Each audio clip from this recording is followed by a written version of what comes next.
सानो मिस्टेकले गर्दाखेरि खतम हुन्छ के गाई चाहिँ हेर्न सक्नुहुन्छ यो चाहिँ रङ साइड आएर अहिले यहाँ एक्सिडेन्ट भएको मेरो बाइक चाहिँ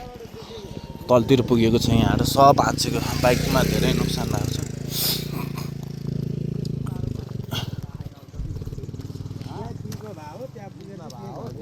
त्यहाँ पनि ठिक पोजिसन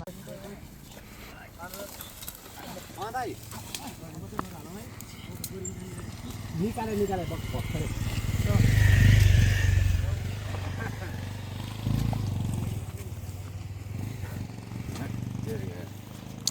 है यस्तो सफामा परेर बाइक पनि जोके तिमी पनि यहीँ बाइक अनुसार स्पिड आयो भने त जाने बाइक जाने मान्छे चाहिँ कहाँ के हुन्थ्यो ग्लास त हाल्यो यो चाहिँ मान्छे बजे छ हैन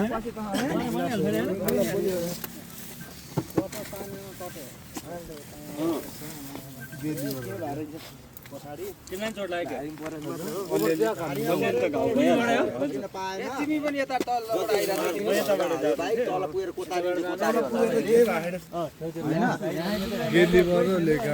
यो भाइ त्यति छिटो चाहिँ नभए भयो हैन यो भाइको जान्थ्यो परम सरम हाचिन्थ्यो बाइक दुईटै स्पिडमा थिएन रहेछ नि त त्यही भएर बचे मात्र न्युट्रलमा आनन्दले आइरहेको रहेछ नि त यो भाँचेको छ यिनीहरू यो बाइकको खोइ चाबी यहाँ छ को आथ्यो त एउटा भाइ पहिला तिमीहरु के गर्यो भने यो बाइक घुमाएर तिमी चलाएर हिँड कुनको नि बाइक छ मेरो बाइक चाहिँ कसले चलाउँछ ह ल तिमी चलाएर अफिसमा लिएर आउ त कहाँ यसको त गेयर लिभर खाने गेयर लिभर धोस्न भएको छ यहाँ यतिकै उ गर्दै हुन्छ उसो तिमीले चाहिँ ट्रिटमेन्ट पहिला गर्ने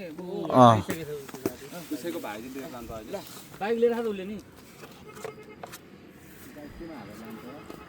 कति गियरमा रहेछ न्युट्रलमै भाजै क्या हातले एक नम्बर हाल्नु पनि हाल्ला नि मिल्छ हातले त हातले जान्ने लैदियो भइहाल्यो नि न्युट्रलमै रहेछ बाइक म त न्युट्रलमै आएको हो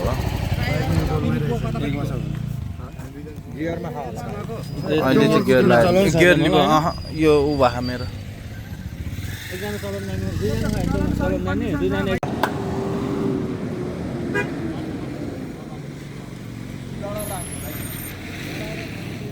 होइन लडाएर त हुँदैन बान्न चाहिँ पर्छ होला